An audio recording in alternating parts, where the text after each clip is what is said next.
Welcome. Thank you for joining me. I'm Dr. Lisa Toppin, and you are joining me for another episode of Blazing Your Path.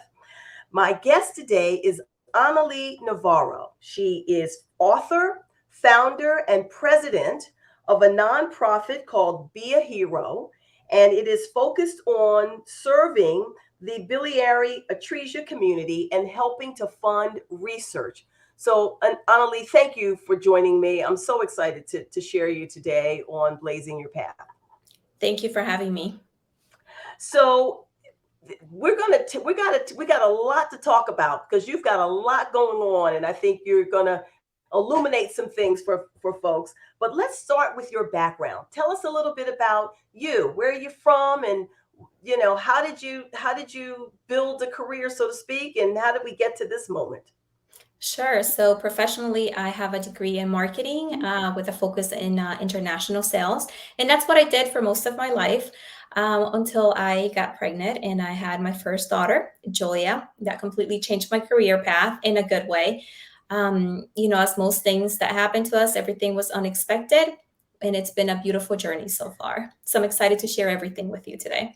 Yeah, well, let's go right into the to that journey because with Julia's birth, everything seemed as it would seem, Mhm.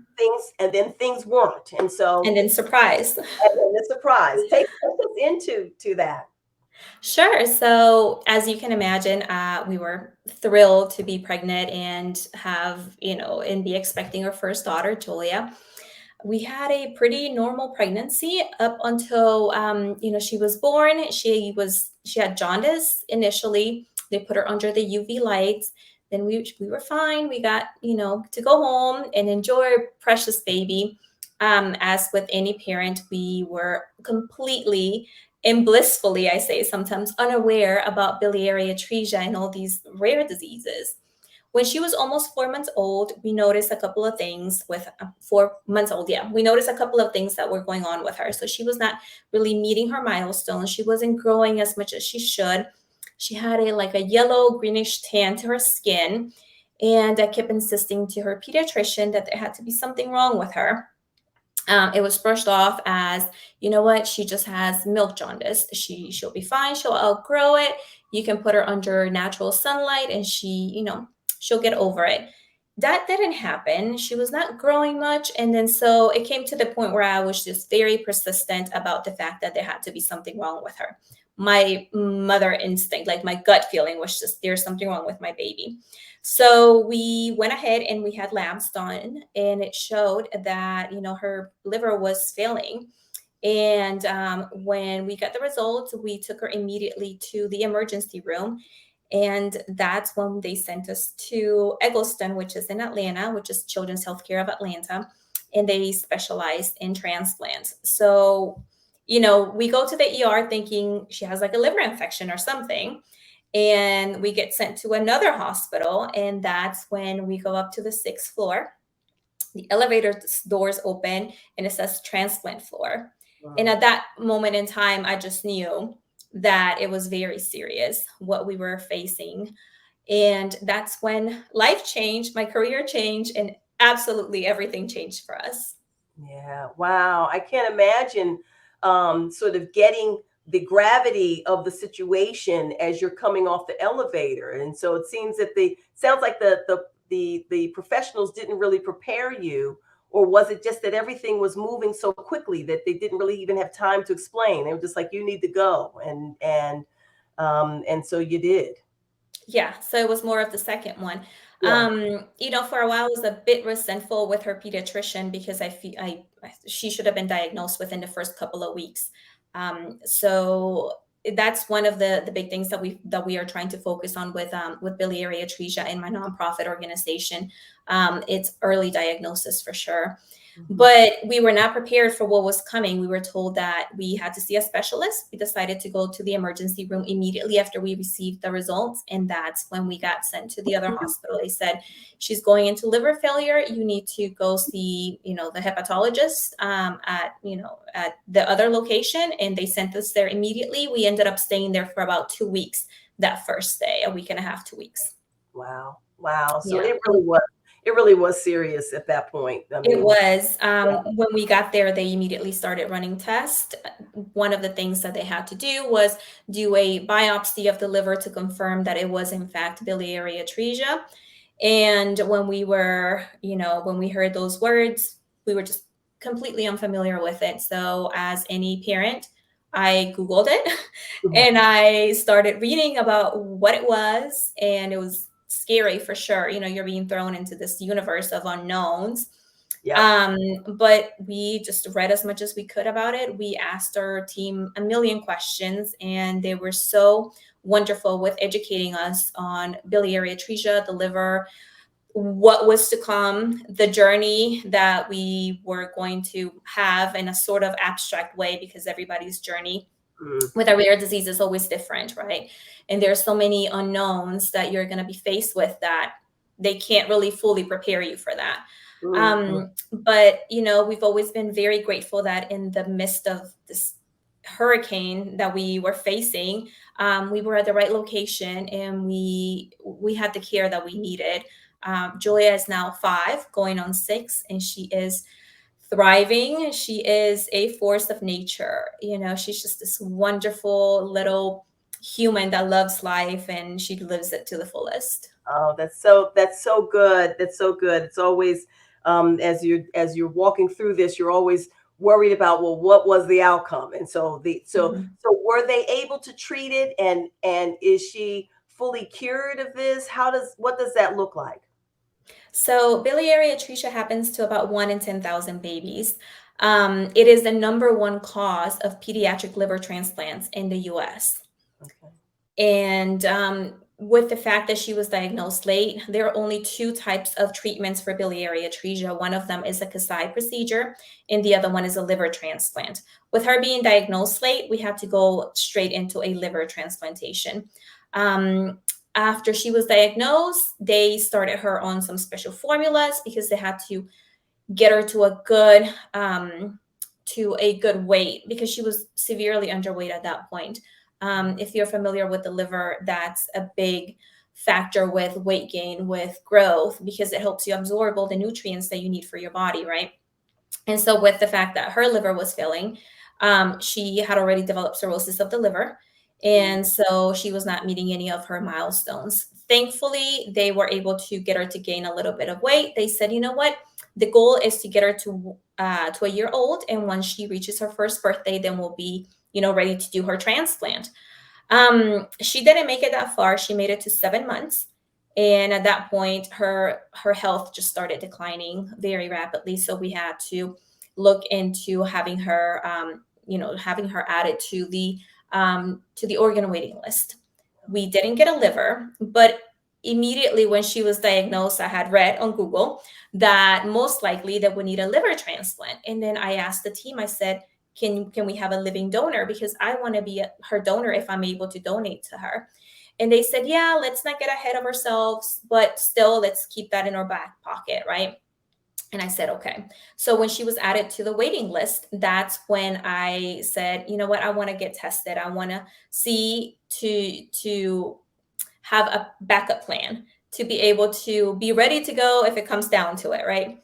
And they were so wonderful about that. They got me tested, they got me all ready and set up, and they gave me a date, and they said, when her health just started declining, they said if she doesn't get a donor by March 26th, then you will be her donor. mm, And I said, okay, that works. So they told me you're a match, everything's good. I went through 3 whole days of testing in order to determine that I was a match for her. mhm. um, and when I received the news, it was just the weight of the world was just lifted from my shoulders, because I knew that if it came to it, that I was going to be able to save her life and to give her life twice. And to me, that was like the most amazing gift ever, that, my body could give her life again, and that we had a backup plan. Yeah. And that was just amazing. Yeah, no, that's so good. And I love the way you describe it that way, because that's really how it is. But you don't think about the power of giving Hmm. life not once but twice to the same person. So Exactly. it's really that's really a beautiful story. And so she's thriving and she's doing well. And so then you decide now to sort of change direction with regard to your career. So what Mhm. we understand the significance of this story, but what made you want to now leave marketing and start a nonprofit and really change course? When right before she was diagnosed, I actually got a job offer and I was accepting a job offer for what I thought was going to be my dream job. With her diagnosis, I decided to take time off, obviously focus on her health. And with all the time that we ended up staying at the hospital, it would have been impossible to really hold a job. After we got through the hardest part of the journey at that point, I think, and she got transplanted and, she started being healthy and doing well. Um, the priority for me was to help empower her, right? I didn't want to create a handicap because of the journey that she had had. I wanted her to really understand what she had been through and not be resentful of it. I Mm, wanted her to really understand, look, I had this rare disease. I braved through it. I'm fine. I'm healthy. It wasn't a horrible experience that I should resent. It's just life, right? In mhm, life, sometimes you get good, you get bad, you get all kinds of things in between. And so I wanted her to be empowered by her journey. And that's how I decided, you know what? How do I explain this to a 2-year old? How do I right. explain to her why it is that she goes to the hospital every few months, right? How do I tell her why she has to get blood work done? And how do I explain that she has a big scar on her belly? Like, what does that mean, right? And so I decided that I was going to write her a little story because we love books. Like, that's one of the things that we love, clearly. We love books, and I've always been focused on reading to her. And I said, let me write a story about her and a way that she can process and she can understand in her little 2-year-old brain, right? And that's what I did. I started writing it for her. It took me about a day or two to write the actual story. And then I said, wow, her birthday is coming up. Wouldn't it be so awesome if I got the story illustrated? And then so I started looking for an illustrator and I started thinking and creating all the characters in my mind as to how I was going to present all the stories and the symbolism of the transplant. Mm, But I was always very focused on not using specific words, right? So I never used transplant, I never used organ, I never used anything about doctors or rare diseases. It's a whimsical story that helps her ask questions. So it's ah, open. And then that way she can interpret it any way she wanted. And then we could have an open dialogue without using all these big words that she didn't understand at the time. right, right, And that's how I became an author because I felt that there was a need for a book that I couldn't find, and I right. knew that within our transplant community, not only biliary atresia but transplant communities, there was a need for other children to understand their journey and be able to share it with others, classmates, cousins, siblings, and really be able to understand what they had been through and process it because sometimes it's such a traumatic experience for some children and some parents and families as well that it's hard to talk about and discuss those things. Well, I think it's such a brilliant idea because I think, the book as a prompt, right, for questions, for understanding, such a smart way to get at it. When we're trying to teach kids birds and the bees, or about their bodies, we're like, here, read this book, and then we're hopeful that they'll ask us questions, and it just gives us an easier launch, if you will, into conversations that we know we need to have. And And they're so, so smart too, if you present something to them, then they themselves get to those conclusions and they start asking questions. So that really opens that dialogue that is so important for them to have because they can express their emotions and really word what it is that they're feeling and how they feel about what they've had and see themselves in that character in a way that's not so direct, but allows them to explore those areas of themselves. yeah, no, that it's such a great approach. And what would you say has been, if you were going to kind of give us a snapshot as to her experience with the book? what would you say that how she received it or how she leveraged it? So now she's 5, but at the time, when I initially wrote the story, to her, she was going on a journey to find a magical stone that could give her the gift of life. And Mm, so in that journey, she finds an alchemist who, represents the doctors that help her find the magical stone that she needed. But the stone had to be so specific, certain weight, a certain size, a certain color to fit in her belly and be able to give her the gift of life, right? And so that's how she initially understood it. Now that she's 5, she knows that she had biliary atresia. She knows that she needed a liver transplant. She knows that they took a part of mommy's liver and they put it in her belly. uh-huh. And she is able to vocalize that and explain it to others. She is going into kindergarten now. So this past 3 months ago, when she had her liver anniversary, I went Well, into her classroom and I was able to read that to her class. And she was just so proud. She said, uh, "That's me. I'm very brave. I went through that. We all have gifts inside of us that we can give to others. And my mom gave me the gift of life because she gave me part of her liver." And of oh, course, I started crying. right, I'm not Um, crying. it was the hardest read I ever had to do because she was, in that circle, and Yeah, she was there with her friends, and they were all so proud because they knew the character in the book. right. And then so I said, I never thought ever in my lifetime that I will be writing children's books. And Yeah, yet, in a few weeks after that, I got the chance to go into her school and read to many different grade levels and explain to them about organ donation and educate mm, them on the fact that there are other children, and they might be their classmates, their neighbors, their cousins, that have had a difficult and complicated medical journey different from theirs, right?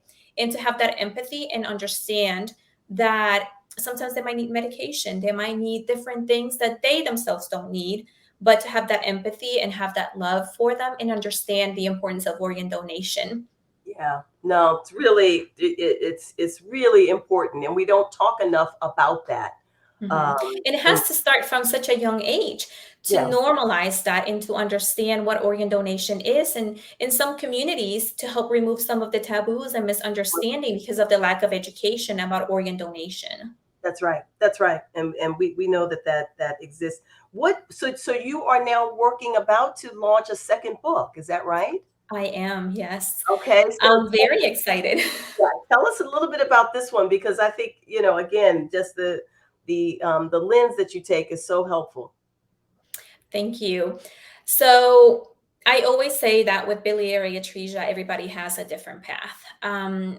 We are incredibly grateful to have Julia with us, and we really fought hard to keep her here. Unfortunately, many families, no matter how hard they try, they can't save their child, right? Mm, And so with organ donation and with biliary atresia, because we depend on organ donors, sometimes the parents or immediate family or siblings or friends, they might not be able to be a match for mm, the child. And they depend on an organ to be donated in order for them to live. Sometimes they don't make it, and some kids end up passing away. And it is only fair that I share both sides of the story and the journey of biliary atresia, mhm, because a lot of children end up, losing their brother or sibling or classmate or somebody, and they don't understand it fully. So my second book is about one of the characters in my first book, Rigel, and unfortunately, he passes away in the book. And I explain it to them in a way that's obviously child friendly and opens that dialogue to help them process the loss that they've had and understand, in a child friendly way, what it's like to transition. And, being mindful also of the fact that it is a difficult topic to discuss as a parent mhm, or as a grandparent with someone else. yeah, And this will hopefully bring some light to them and help them process that in a softer light, yeah. within their age group, right? Yeah. So necessary. It's not, I think, culturally, at least in American culture, we have often shielded children from death, and sometimes in a way that wasn't necessarily healthy. Mhm. because we didn't talk about it, or we didn't explain it, or we just kind of didn't let them participate in any of the celebration or any of the experiences. And I'm not an expert in that space, but just appreciating that there is a way. I think what you're giving us is a way to talk about it, a way to facilitate it that is age appropriate and friendly, and allows again the children to ask questions and to get some level of understanding that they can leverage. So I think it's great. What's the name of the book? When does it launch? Where can folks find both books? Yeah, so my first book is Mighty Me, and the second book is Rigel and the Northern Lights. And it's one of those books that it was as part of a story that had to be told, that it Yeah. was being called for and needed. Sometimes we have people that pass away in our families, and as we now know, it's important to talk to children about that when it happens, right? Because then you leave all these unresolved feelings that they're not able to understand. And just addressing those topics now while it's happening and fresh, it Right. helps alleviate a lot of the frustration that the child might feel. And as you said, I'm not an expert either, but as a mother, to me, that's one of the most important things, understanding and not underestimating the intelligence of a child to understand what is happening and for them to verbalize their feelings and really process their emotions. Yeah, 100. Listen, we don't have to be expert to know that how valuable that has to be. So I'm, Mhm. I'm applauding your work here. Now, just to shift gears, your nonprofit also raises money for research. And so Yes.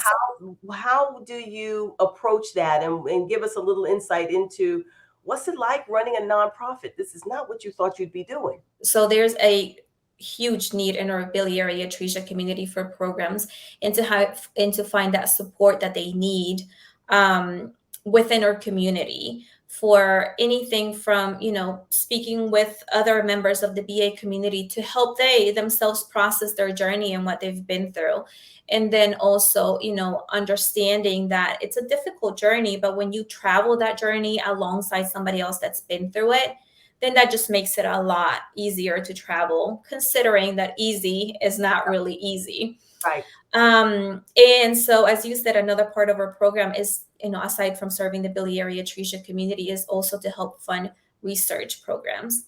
A Hmm. few years ago, BA Hero was born because we did a fundraising event here in Atlanta to help fund the research program that they have at Children's Healthcare of Atlanta. And the event went wonderfully. We were able to raise a substantial amount of money for that program. And so we said, you know what? Maybe we should turn this into a nonprofit organization that can help fund research programs, not only in Atlanta, but also in other parts of the country as well.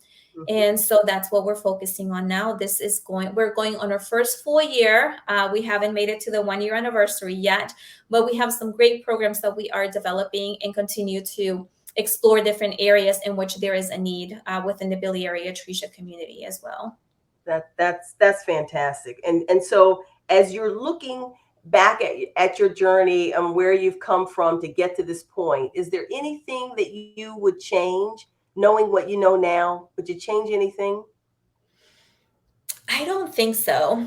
I mean, obviously, if I could avoid the fact that Julia was not born with biliary atresia and we had not been put through all of that, that I would change. Yeah. Other than that, no. I think that with life, you just gotta embrace the journey, right? Sometimes we think that life is gonna go a certain way, and we prepare for that, right? We go to school for a specific thing. We have these goals and ambitions of what we want to do in life professionally, even personally. Where do we want to live? How many children do we want to have? Do I Mhm. want to be an attorney? Do I want to go into the medical field? And sometimes it's life happens and you just never know what's going to happen to you. So being able to be flexible and embracing the journey, whichever way it's going to take you, it's going to save you a lot of heartache, and it's going to allow you to really explore different areas of yourself that you didn't think you had. Different skills that you didn't even know you were born with, because sometimes we are so focused on a specific thing of what we want to do that we don't explore beyond that, and sometimes we need that little tap to send us in a different direction. I Mhm. always loved books. I always loved reading and even writing when I was younger. And here I am, I'm about to publish my second book. And here I am leading a nonprofit organization that is working to help build awareness about biliary atresia to hopefully be able to, bring a little bit of a change to early diagnosis and maybe possibly save the life of, some children, and help fund research as well to build awareness about organ donation and the importance of organ donation, even within minority communities such as yours and mine. Yeah. So never did I think I would be where I am now. And, I think that if I would have not embraced the journey and not gone with what I was being to the universe that I was being thrown into and to all the unknowns, I would be frustrated. I would be angry, and I wouldn't have discovered all these different talents that I have so Yeah. far within myself, Yeah. and be able to see my child thriving and so happy and really embracing her journey instead of being resentful about it. Yeah, well, you have certainly blazed the path. Just everything that you went through. I mean, your story is incredible. I think just for me, the pulling out and saying to the audience, the trusting the mother's gut that says, you know what, something's not Mhm. right, and insisting that the doctors continue to take a look until you get an answer that you know feels right, and Mhm. you got that. You were very fortunate to get that in time to make the changes and to get to life saving solutions. So that's incredible. And then I think Thank you. your intention to sort of bring awareness to this. 1 in 10,000 is a lot of kids, and I don't So it's know. not ultra rare, there has to be more awareness about it. And like I always say that there is such a huge need for education in so many different aspects. Within organ donation, with the Hispanic community, African American communities, and so many others that don't really fully understand what organ donation is about and how it works. And yet, we make up about half of the patients that are on the list for organ donors. I mean, for awaiting an organ.